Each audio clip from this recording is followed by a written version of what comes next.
Saudi আরবে জন্ম নিচ্ছে কোরআনে বর্ণিত জাহান্নামের বৃক্ষ জাক্কুম গাছ, যা দেখতে মারাত্মক ভয়াবহ ও বিভৎস।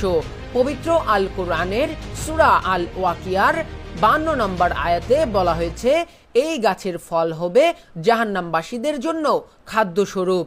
ইসলামিক স্কলাররা বলছেন, এই খাবার মূলত জেনাকারী বা ব্যভিচারী স্ত্রী এবং পুরুষদের খাওয়ানো হবে।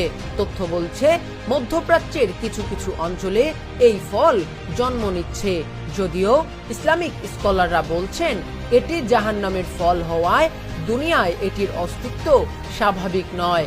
তবে কেউ কেউ বলছেন, সৌদি আরবে জন্ম এসব বৃক্ষ কোরআনে বর্ণিত জাক্কুম না হলেও এর ফল দেখতে জাক্কুম গাছের বিবরণের সাথে মিলে যায়। জানা যায়, মক্কা থেকে 80 কিলোমিটার দূরে তাইফ শহরটি চারদিকে শীতল পাহাড় দ্বারা বেষ্টিত। এখন এই অঞ্চলে জাক্কুম গাছ সমৃদ্ধ হচ্ছে।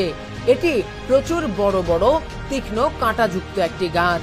পবিত্র কোরআনে সূরা আল ওয়াকিয়া এর 52 নং আয়াতে বলা হয়েছে, এই গাছের ফল হবে জাহান্নামবাসীদের জন্য খাদ্যস্বরূপ। তাফসিরে এসেছে, এই খাবার পচে গলে যাওয়া অতিশয় দুর্গন্ধযুক্ত খাবার। গলিত পিতলের মতো স্বাদ আসবে, বরং আরো খারাপ। ফলগুলি তাদের শরীর ও মুখে জ্বলন্ত অঙ্গার স্বরূপ হবে।